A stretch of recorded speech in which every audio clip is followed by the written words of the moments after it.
रामचन्द्राय जनकराजचामनोहराय मामकाभीष्टदाय मैदमङ्गलम् कोसलेसाय मन्दहासदासपोषणाय वासवादिविनुत सत्वरदमङ्गलम्। ఓం శ్రీ మహాగణాధిపతయే నమః. సరస్వత్యై నమః. శ్రీ గురుభ్యో నమః. హరి ఓం.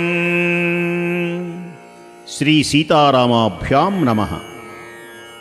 వాల్మీకి మహర్షి రచన శ్రీమద్ రామాయణమునందలి బాలకాండమునందు 51వ సర్గము యథాతథ అనువాదము. శతానందుడు శ్రీరాముని చూచి పరవశుడగుట, అతడు విశ్వామిత్రుని పూర్వచరిత్రమును తెలుపుట. గౌతమముని యొక్క పెద్ద కుమారుడు, తపశ్శోభలతో వెలుగొందేటువంటి వాడు, తపోధనుడు, ప్రతిభామూర్తి అయినటువంటి శతానందుడు ప్రజ్ఞాశాలి అయిన విశ్వామిత్రుని యొక్క మాటలు విని, అంటే తన తల్లి అయిన అహల్యాదేవికి శాప విముక్తిని ప్రసాదించిన మహానుభావుడు శ్రీరామచంద్రుడు ఆ మాట విని శ్రీరామచంద్రుని దర్శనమునకు విస్మయముతో పులకిత గాత్రుడైనాడు. ఆ శతానందుడు సమీపముననే సుఖాసీనులయున్న రాజకుమారులను పరికించి చూచిన పిమ్మట విశ్వామిత్ర మునీంద్రునితో ఇలా పలుకుతూ ఉన్నాడు. ఓ మునీంద్ర, చాలా కాలము నుండి తపమురహిస్తూ శ్రీరాముని యొక్క దర్శనమునకై నిరీక్షించేటువంటి తపస్విని అయినటువంటి మా తల్లిని ఈ ప్రభువు చూచెనా? ఓ తేజస్వి, పవిత్రుడాలైన నా జనని సమస్త ప్రాణులకు పూజ్యుడైన శ్రీరామునకు కందమూల ఫలములతో అతిథి సత్కారములు కావించెనా? ఆహా, ఆశ్చర్యం! ఓ మహాతేజోమూర్తి, మా తల్లి విషయమున విధివశమున ఘటిల్లిన సంఘటనను గూర్చి శ్రీరామచంద్రునకు పూర్తిగా వివరించారా? ఓ కౌశిక, నీకు మంగళమగునుగాక. ఓ విశ్వామిత్ర, మా జనని అహల్యాదేవి శ్రీరాముని దర్శించి ఆయనకు ఆతిథ్యమిచ్చిన పిమ్మట పునీతయ్యై నా తండ్రిని చేరినదా? ఓ కౌశిక మహర్షి, మా తండ్రి అయిన గౌతమ మహాముని శ్రీరామునకు పూజలు వనర్చన మా ఆశ్రమమునకు అరుదించిన శ్రీరామచంద్రుడు మా తండ్రి గారిని అనుగ్రహించెనా? ఓ కౌశిక, ఆశ్రమమునకు తనుదించిన శ్రీరాముడు మా మాతాపితరుల నుండి పూజలు స్వీకరించిన పిమ్మట ప్రశాంత మనస్కుడై వారికి అభివాదనము చేసెనా? వాక్చాతుర్యుడైనటువంటి విశ్వామిత్ర మహాముని శతానందుని మాటలను విన్న పిమ్మట ఆ వాక్య కోవిదునితో ఇలా పలుకుతూ ఉన్నాడు. ఓ మునీశ్వర, సమయమునకు అనువుగా నా కర్తవ్యమును నేను నిర్వహించాను. జమదగ్ని రేణుకనవలే గౌతమ మహర్షి అహల్యను స్వీకరించాడు. తేజస్సంపన్నుడైన శతానంద మహర్షి విశ్వామిత్రుడు పలికినటువంటి మాటలు విని శ్రీరామునితో పలుకుతూ ఉన్నాడు. నరశ్రేష్ఠుడైనటువంటి ఓ రాఘవా, నీకు స్వాగతం స్వాగతం స్వాగతం. అజేయుడవైన విశ్వామిత్ర మహర్షి వెంట నీవు ఇక్కడికి విచ్చేయుట మా భాగ్య ఫలం. విశ్వామిత్రుడు మహాశక్తివంతుడు, తపోబలముచే బ్రహ్మర్షి అయినవాడు, నిరుపమాన తేజశాలి. ఆయన కార్యాలోచనలు ఊహింపనలవి కానివి, నీకు పరమహితారి.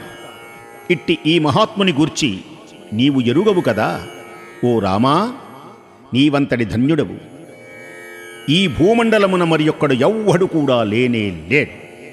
ఈ విశ్వామిత్రముని గొప్ప తపశ్శాలి, నీకు రక్షకుడు.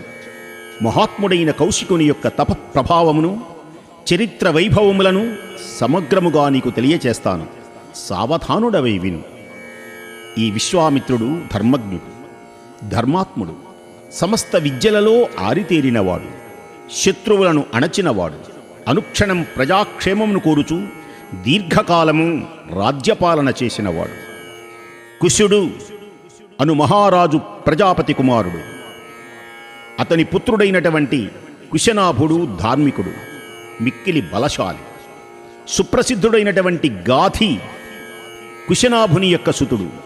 ఆ గాధినందనుడే మహా తేజస్వి అయినటువంటి ఈ విశ్వామిత్ర మహాముని, మహాబల సంపన్నుడైనటువంటి విశ్వామిత్రుడు ఈ భూమండలమును ప్రభువై వేల కొలది సంవత్సరములు రాజ్యపాలన కావించాడు. గొప్ప శక్తిశాలి అయినటువంటి విశ్వామిత్రుడు చతురంగ బలములను సమకూర్చుకొని ఒకానొక నాడు ఒక అక్షోహిణీ సైన్యముతో భూమండలమును చుట్టి వచ్చెను. ఓ రామా, అతడు నగరములను, రాష్ట్రములను, నదులను, పర్వతములను, ఆశ్రమములను క్రమముగా దాటుచూ వశిష్ఠ మహాముని ఆశ్రమానికి విచ్చేశాడు. ఆ ఆశ్రమం వివిధములైనటువంటి వృక్షములతో కళకళలాడుతున్నది. అక్కడ నానా విధములైనటువంటి వన్యమృగములు తిరుగాడుతున్నాయి. అక్కడ సిద్ధులు, చారణులు చక్కగా నివసిస్తూ ఉన్నారు. దేవదానవ గంధర్వులతో, కిన్నరులతో అది శోభిస్తూ ఉన్నది. ప్రశాంతముగా ఉన్న ఈ ఆశ్రమమున లేళ్ల గుంపులు హాయిగా మసలుతున్నాయి. పక్షుల కిలకిలారావాలతో అది మనోహరంగా ఉంది. బ్రహ్మర్షులు, దేవర్షులు అందు తమ తపోజీవన విధానములను కొనసాగిస్తూ ఉన్నారు. అక్కడ ఋషులందరూ తపశ్సిద్ధి సంపన్నులు, అగ్నివలే తేజోమూర్తులు. ఆ మహాత్ములలో కొందరికి జలము మాత్రమే ఆహారం, మరికొందరికి వాయువు మాత్రమే ఆహారం, మరికొందరు పడి రాలిన ఆకులను మాత్రమే భక్షిస్తున్నారు. పండ్లు, దుంపలు మాత్రమే కొందరికి ఆహారం. వారు మనోనిగ్రహము కలిగిన వారు, రాగద్వేషములకు అతీతులు, జితేంద్రియులు. బ్రహ్మదేవుని పుత్రులైన వాలకిల్యులు, వైఖానసులు అక్కడ జపహోమ తత్పరులై ఉన్నారు. ఆ వశిష్ఠాశ్రమము మరి ఒక బ్రహ్మలోకమా అన్నట్లు విరాజిల్లుతున్నది. విజేతలలో శ్రేష్ఠుడు, మహాబలశాలి అయినటువంటి విశ్వామిత్రుడు దానిని సందర్శించాడు. ఇది వాల్మీకి మహర్షి విరచిత శ్రీమద్ రామాయణమునందలి బాలకాండమునందు 51వ సర్గము యథాతథ అనువాదము సమాప్తం.